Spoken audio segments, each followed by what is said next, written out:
What's going on, everyone? Welcome to the Wednesday, September 11th edition of the Ship My Money Show. I'm your host, Adam Scherer. You can follow me on Twitter at ShipMyMoney DFS. We have an 8-game MLB slate tonight.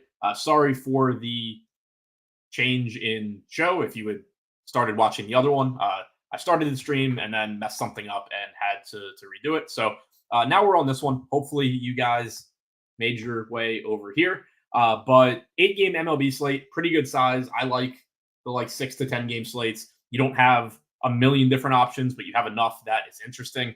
Somebody said there's a bad echo. I'm not really sure. I think all my stuff is right, so I don't really know.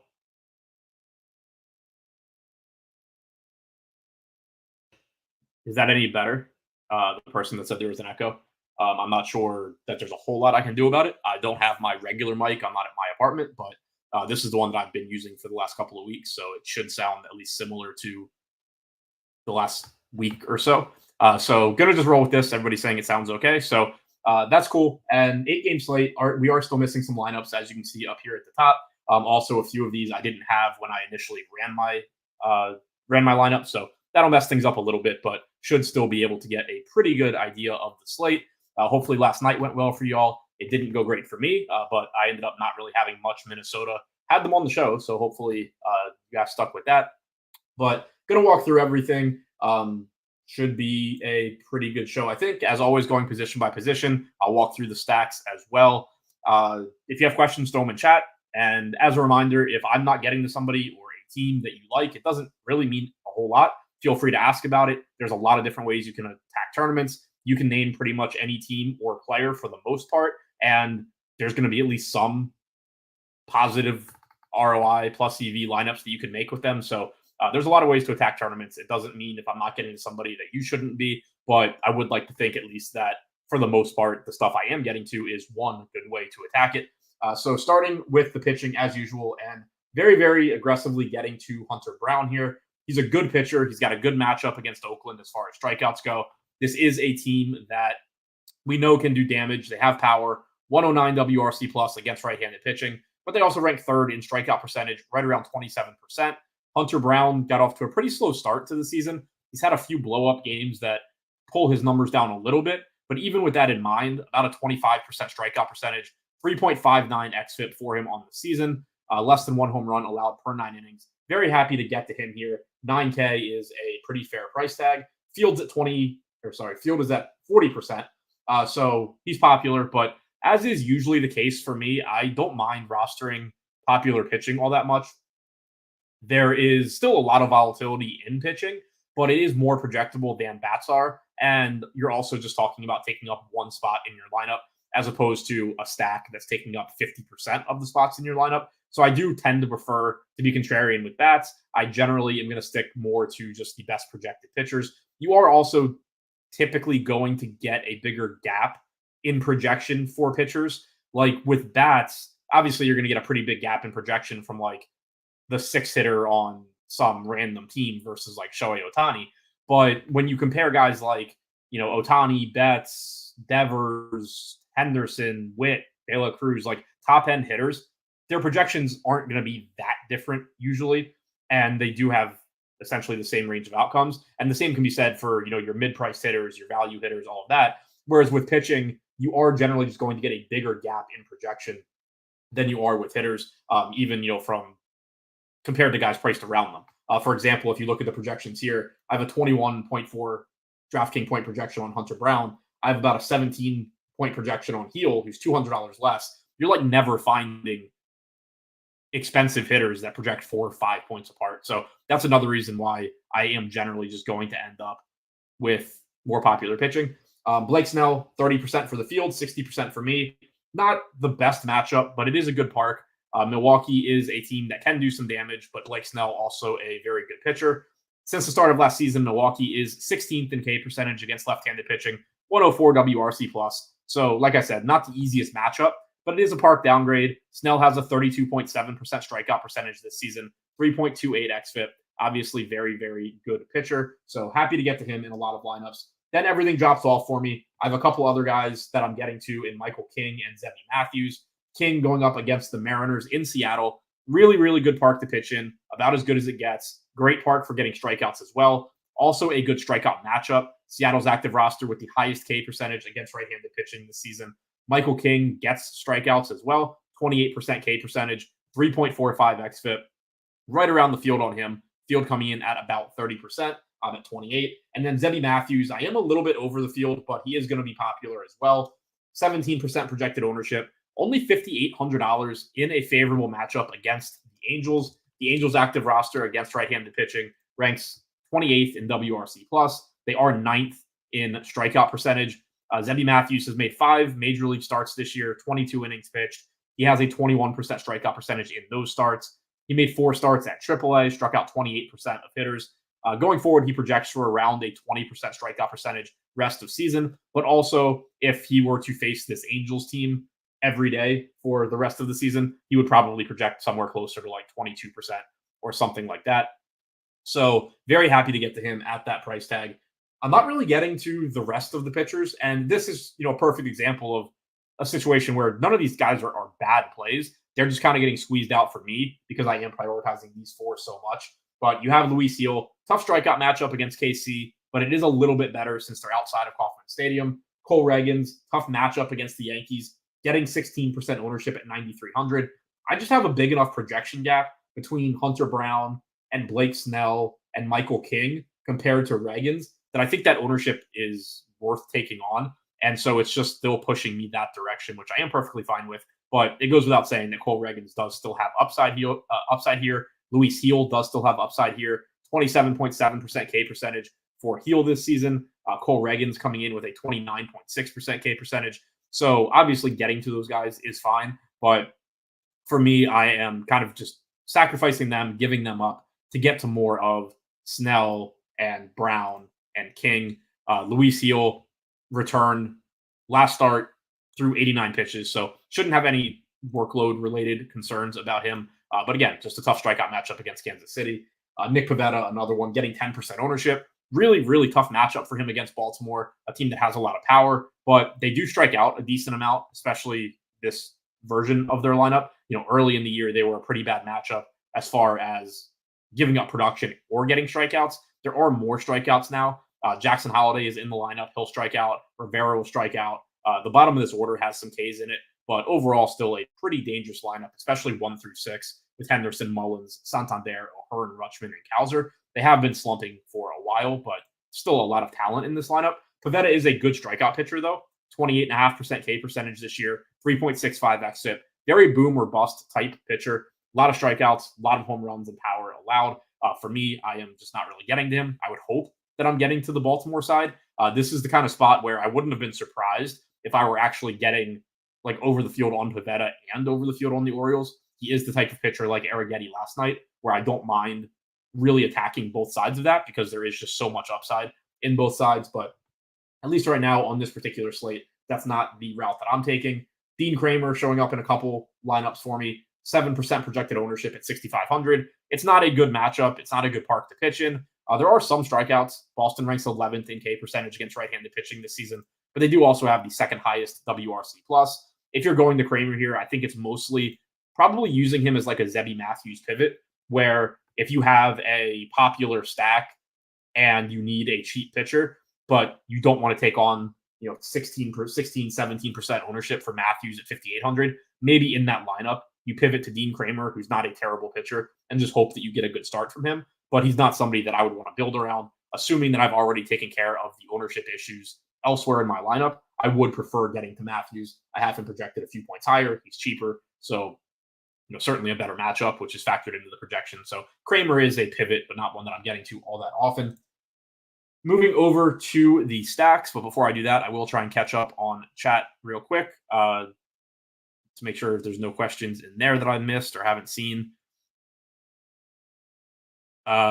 Francis over 5.5K prop bets fail. I had the under, so I'm happy with that. When I first read it, I thought it was saying that I had lost, and I knew he had 1 strikeout through like 6 innings, so was not going to be happy with that. Would I still play Astros in tournaments? They're my 4th most used stack right now. Middle of the road for me.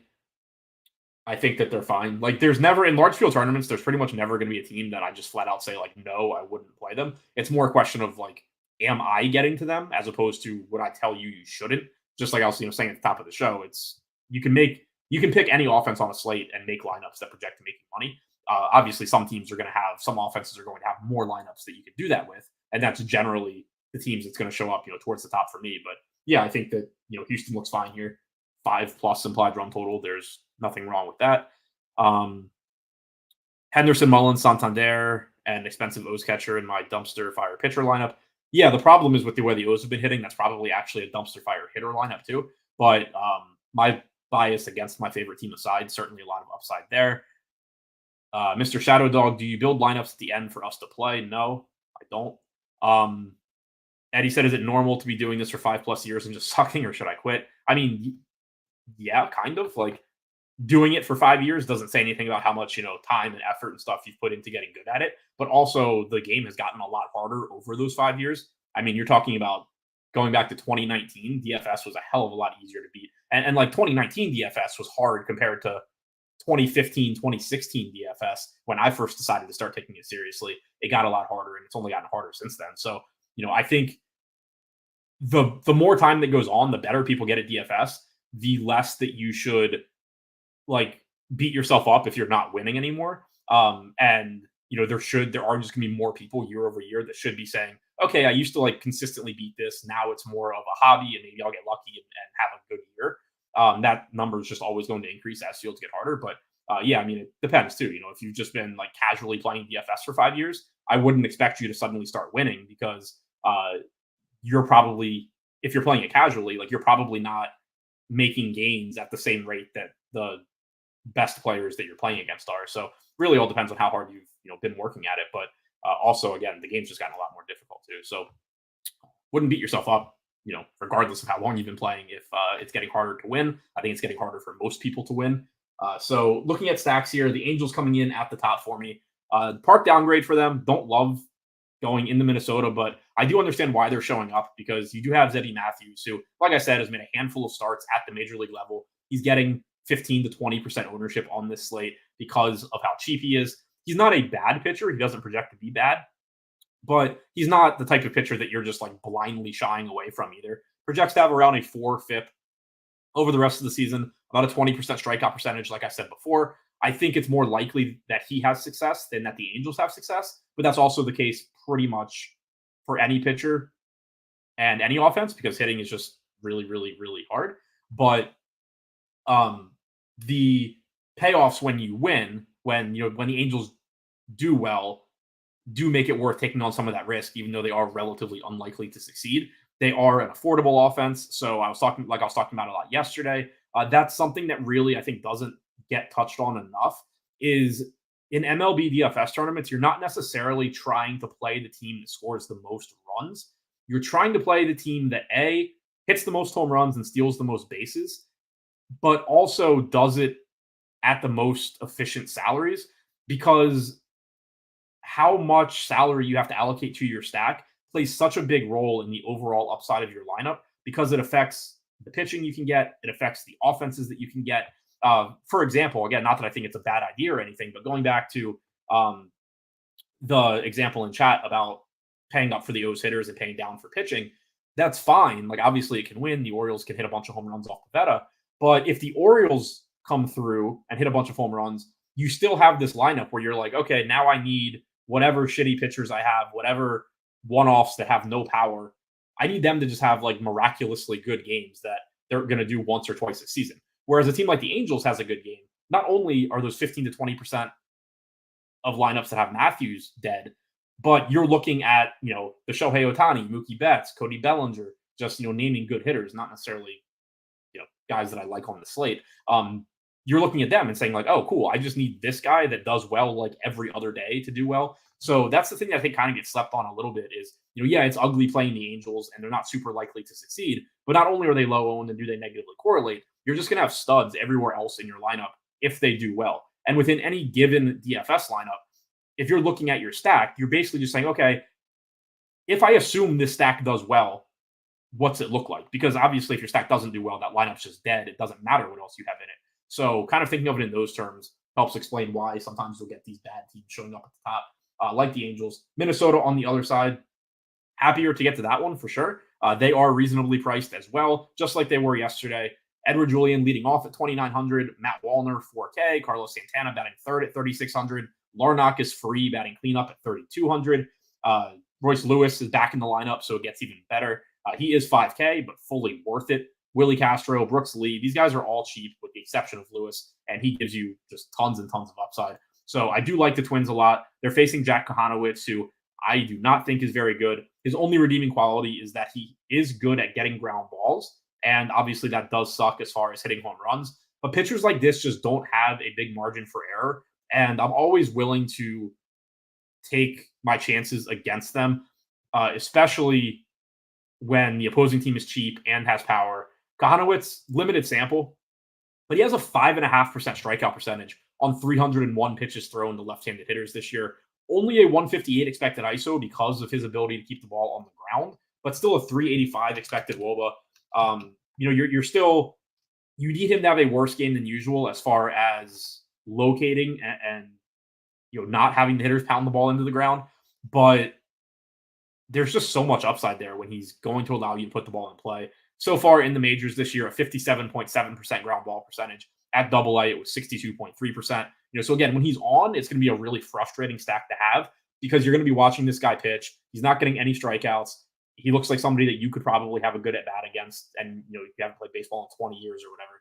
And he's just getting these guys out. So it's really frustrating. But kind of like Jonathan Cannon with the White Sox, the margin for error is just so small and the upside is so high. Kohanowitz has been better than Cannon at limiting power to opposite-handed hitters. So it's not a perfect example, but similar types of pitchers where they're just relying on you pounding the ball into the ground. And if they're not locating well, they're not getting the movement to make you do that in a particular start, they're going to get in a lot of trouble in a hurry. So that upside combined with the power upside that Minnesota has at cheap price tags makes them look really good.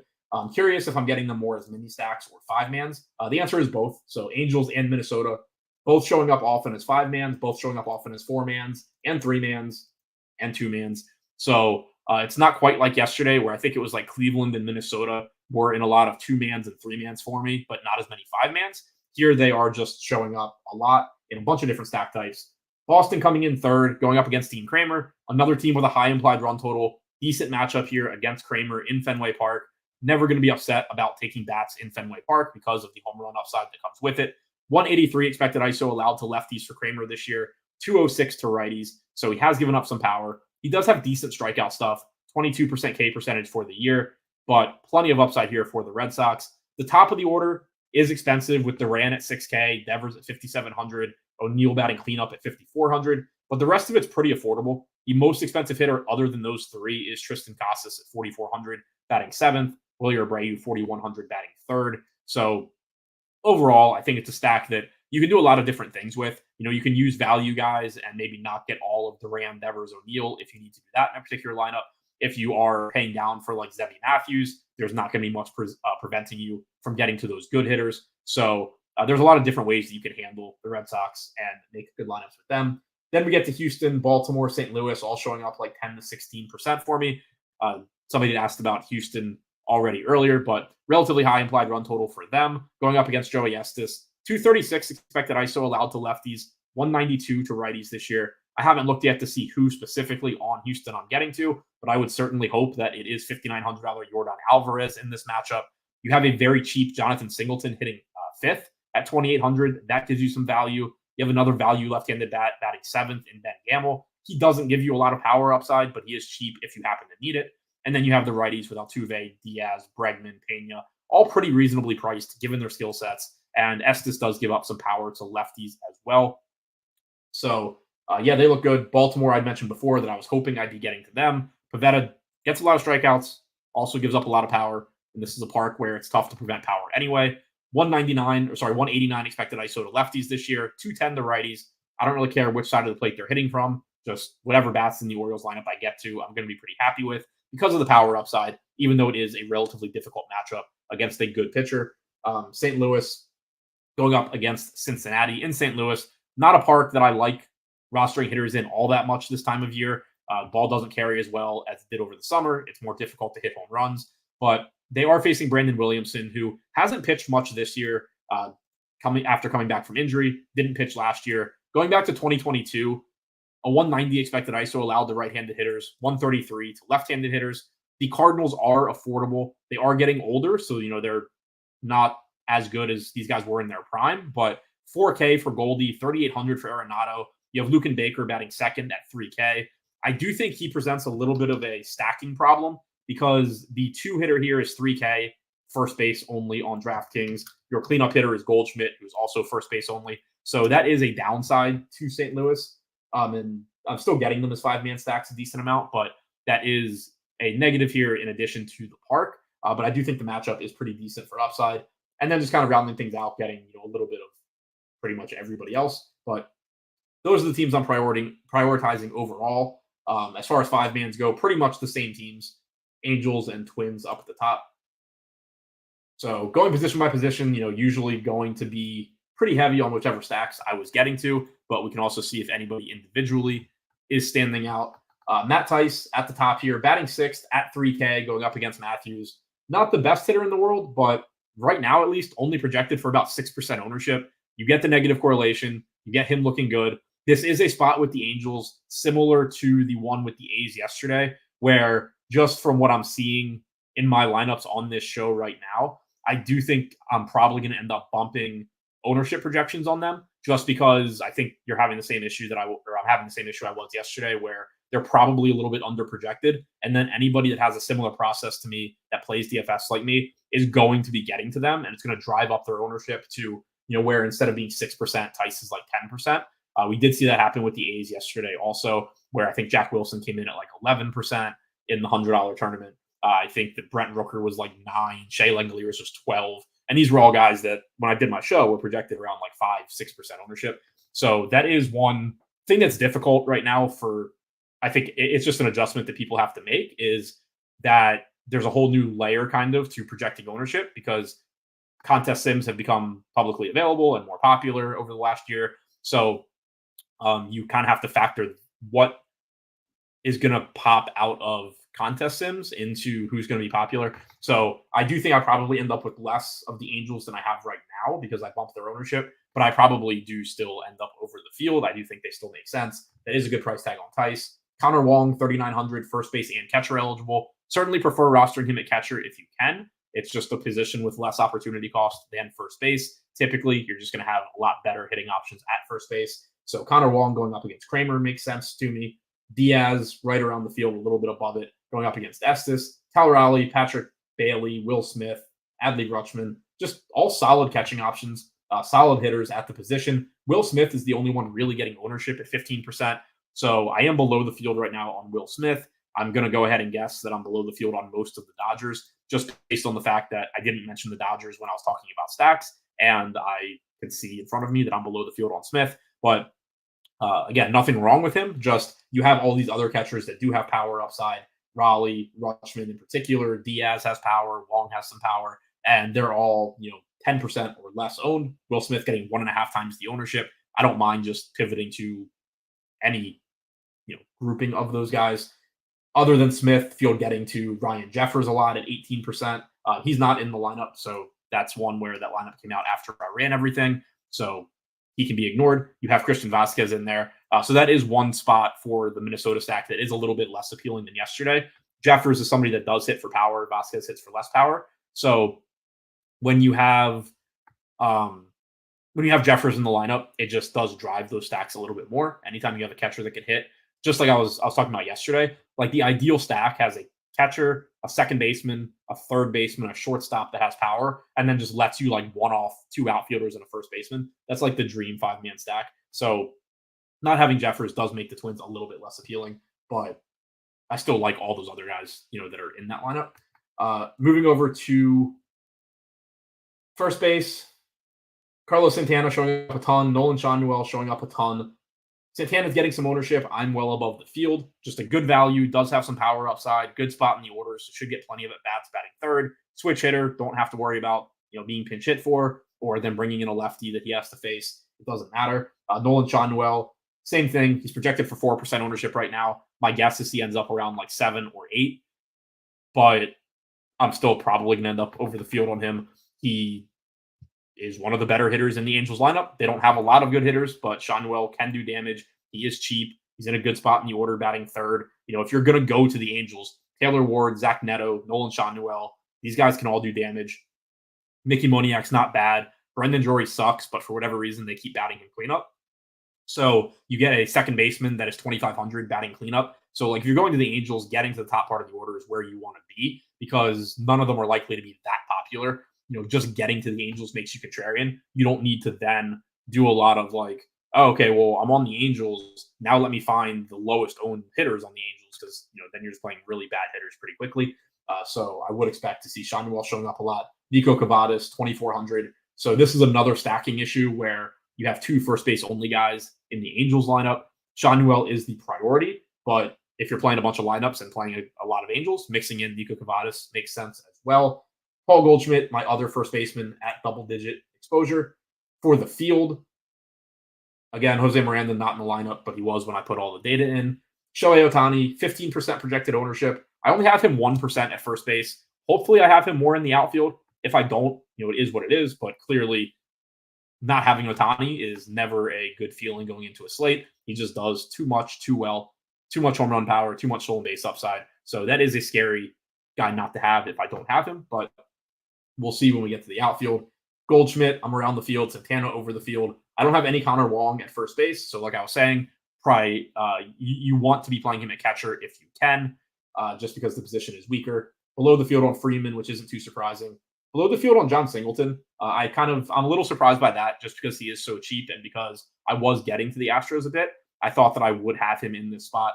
I think the counter argument against him probably is just that the position is pretty strong, but also in my case, and this is an example of having to keep in mind whenever you're watching me talk about my player exposures, or if you're doing some sort of lineup review and looking at some players' player exposures, you have to keep in mind that everything works hand in hand. This isn't necessarily me thinking that John Singleton is a bad play. It's also not even necessarily me thinking that John Singleton's not a good play in a Houston stack. What a lot of it probably is that the Angels and Twins are showing up as such priorities for me that, and then within a Twin stack and within an Angel stack, I really want to have Sean Newell. And if I don't have Sean Newell, I probably want Cavadas. And in a Twin stack, I would like the number 3 hitter that's like 3,500 or 3,600. And they all play the same position as Singleton. So that would be a factor too. Like if I were to start playing less Angels, just doing that might or probably would make me get more John Singleton, just because I would have less Cavadas and less Sean Newell. So that's something to keep in mind too when you're just looking at another person's exposures. It's not you're not going through every single player hand by hand and saying oh, I want this guy, I don't want that guy. So there are just going to be impacts of who else you're playing, what other decisions. Moving over to second base, catch up on some questions before I get there.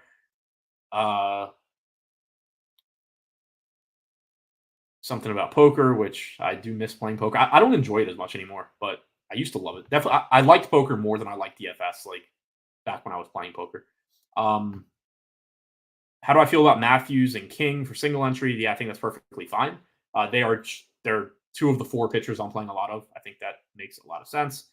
5-man Astros, 3-man Reds in single entry. I don't think there's anything wrong with it. The Astros have one of the highest implied run totals on the slate. I'm not really getting to the Reds, but against Lance Lynn, I don't mind it. He does give up some power. I can't remember if he's good at holding runners or not. I'm pulling that up now, but especially depending on which Reds it is, there's obvious upside there. Lynn is above average at holding runners, but not exceptional. But yeah, I mean, let's say your 3-man is like De La Cruz, India, Friedel or something. That's perfectly fine. Pretty much anything that has De La Cruz is going to be fine. So yeah, I think that stack is perfectly fine. Getting the tons of Brandon Drury here, 9% projected ownership. I'm going to guess he actually comes in at like 12 or 13. But he's 2,500. He's batting cleanup in the middle of the team that I keep stacking.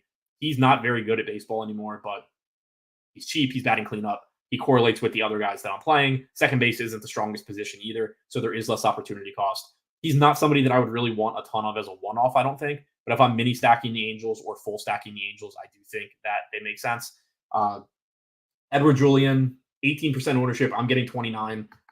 Just a really good spot. Again, I talked about it yesterday. It's hard to find power at second base. It's really hard to find cheap power at second base. And Edward Julian gives you both of that, or both of those things. So looks like a really, really good value to me. Zach Geloff, getting a little bit of him over the field, but not too far over the field, going up against Hunter Brown. Just, obviously I have a lot of Hunter Brown lineups. In lineups where I don't have Brown, somebody like Geloff batting fifth does make sense just because he has stolen base upside. He can hit for some power. Jose Altuve, I am below the field there. So, again, with Houston, it looks like I'm not getting to a couple guys that I thought I would be with Altuve and with Singleton not showing up a ton. I'm going to guess. I was getting a decent amount of Diaz. I'm going to guess that means I'm getting like Bregman, maybe Pena, Alvarez, hopefully. So we'll see. But seems like I'm getting to kind of specific guys from Houston overall. Royce Lewis showing up a lot for me. Happy to see that. 16% ownership, 23% of my lineups. Rafael Devers, 2x the field. Very happy to see that. He obviously is really, really good. So it does look like this is a slate where I'm paying up at third base more than I do on a lot of slates. A lot of times this is a position that I end up saving some salary. But today we're getting to Lewis. We're getting to Devers. I'm over the field on Arenado at a very reasonable $3,800 price tag. I'm over the field on Bregman. So it is interesting that his ownership is actually a little bit lower, slightly lower than some of the other Astros hitters we looked at. It's lower than Altuve. It's a little bit lower than Singleton. It's lower than Diaz, but I am getting to him. Then there's a drop-off where I'm kind of just mixing and matching the rest of the third baseman. Field's getting to a lot of Chris Taylor. I've said this 100 times, but this is the type of player that I just end up not really getting a lot of when they're popular as a value play, especially if I'm not stacking their team. Chris Taylor isn't the perfect example because he does have some power and stolen base upside, but still, as far as one-offs go, you're generally just looking for more volatile players, guys that can, realistically steal a base and hit 2 home runs or something like that. And if you're stacking, then I'm more inclined to get to the cheap guys. But we already know that I'm not really stacking a lot of the Dodgers right now, so that's going to push Chris Taylor down. Kike Hernandez, same kind of thing for the Dodgers. So for other than those guys, I'm getting to the popular third baseman actually over the field, but I'm not getting a lot of Taylor. I'm not getting a lot of Kike. Peyton Tierney said last he checked, Lynn's horrible at holding runners. He ranks 332. 332 at what? And over like what sample? I have him as above average since 2022.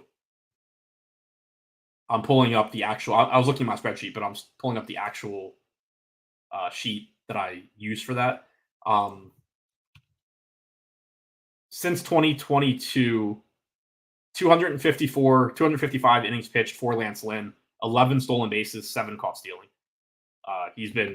He allows a stolen base every 23.2 innings pitched. He allows a stolen base attempt every 14.2 innings pitched.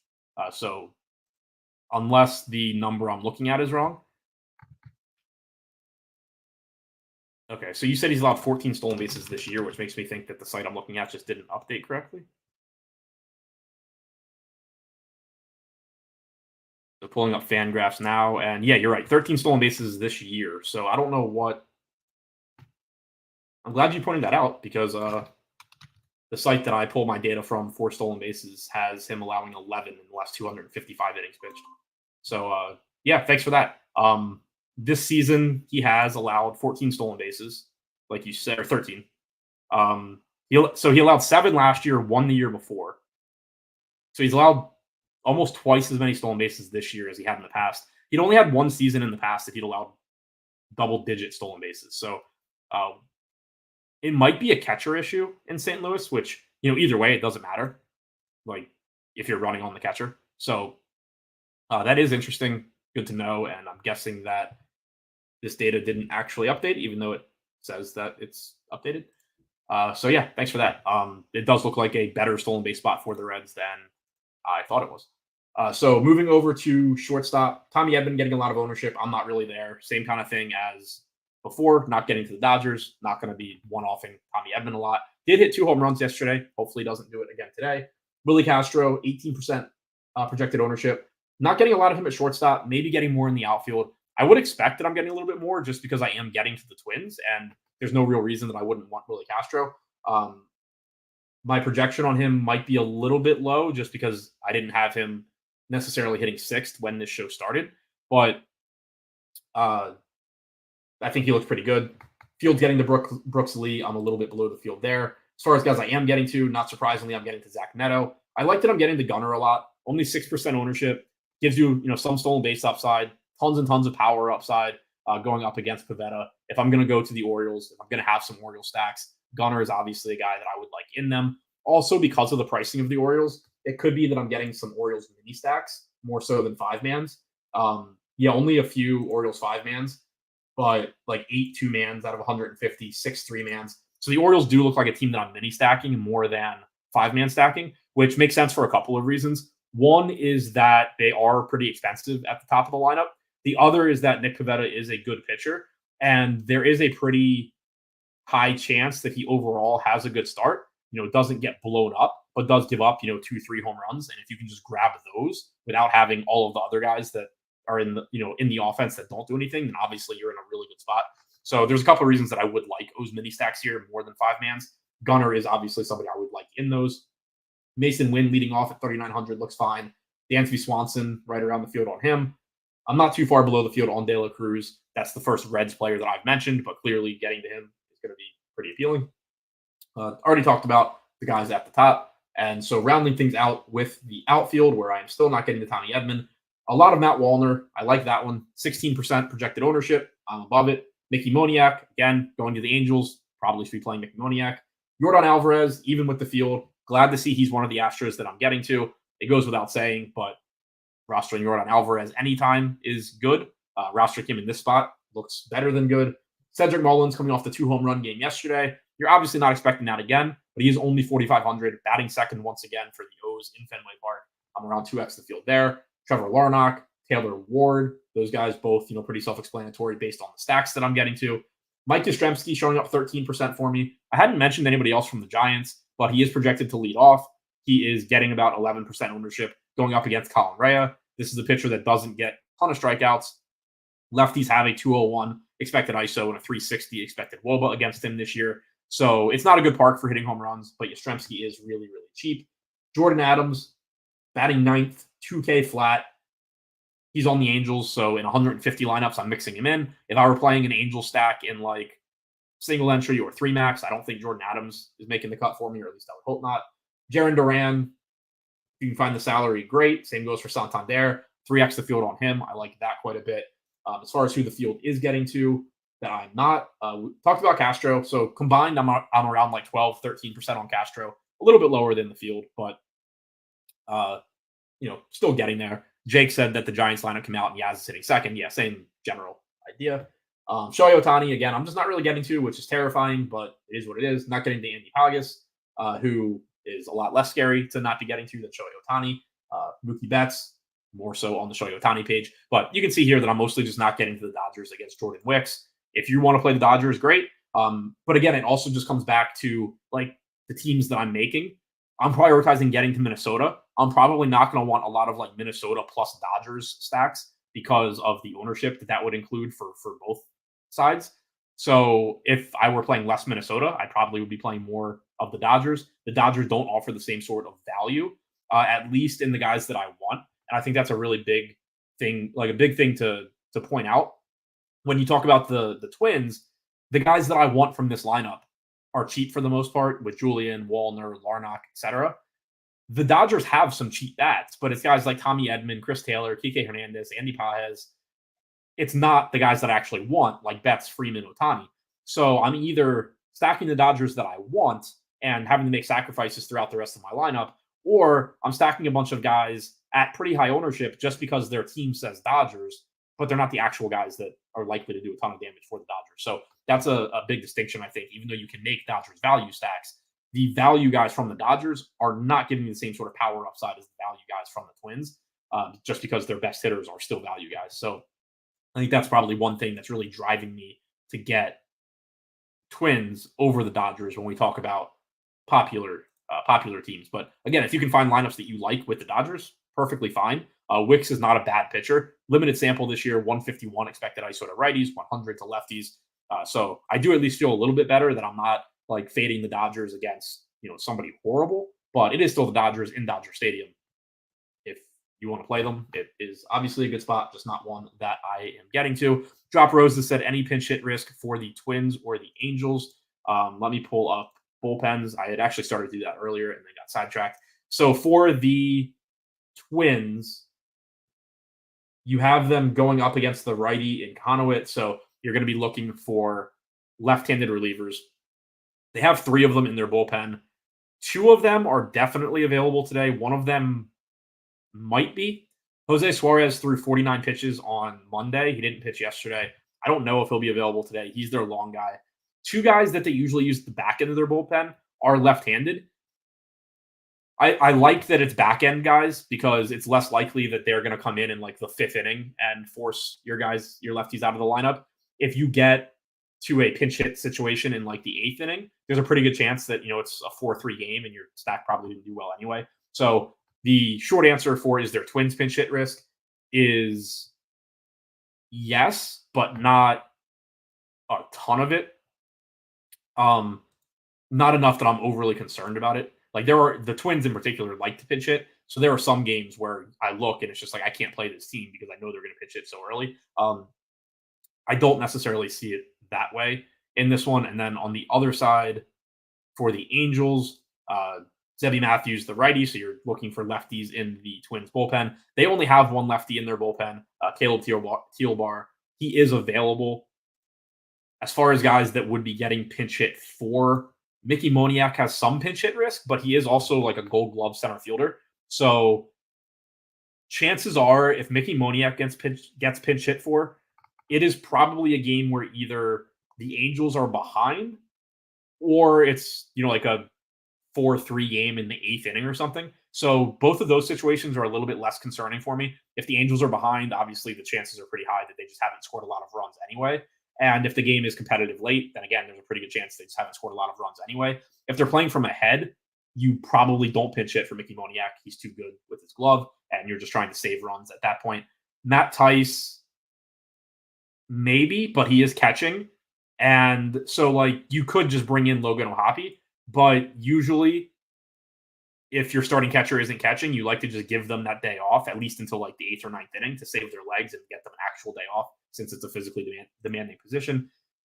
Nico Cavadas DHing, certainly some pinch hit risk there potentially, but I definitely wouldn't look at either one of these teams and say that I'm scared of pinch hit risk or staying away from them. It's not like when the Orioles are facing a lefty and they have 3 guys in there that are 80% to not finish the game. Neither of those teams look like that. So I won't be shying away from them. Scrolling through to catch up on any last-minute questions. While I'm doing that, as a reminder, if you are looking for NFL DFS content, it is available from me in 2 different ways using the links in the description below. First, you can just sign up for Endgame Syndicate. You get all of my content in addition to DFS strategy videos from Utical, Rick75, Nerdy Tenor, myself, access to what is hands down the smartest Discord I've ever been in. I feel like I'm stealing money since I get paid to be in it. Just people really, really smart, both as far as subscribers and the people that I work with. A lot of really good information there. A lot of things that, make me think and make me adjust things. So really, really valuable, I think. If you don't play enough volume, that makes sense. You can just straight up get the content for $30 a month, 7-day free trial using the Dub Club NFL link in the description below.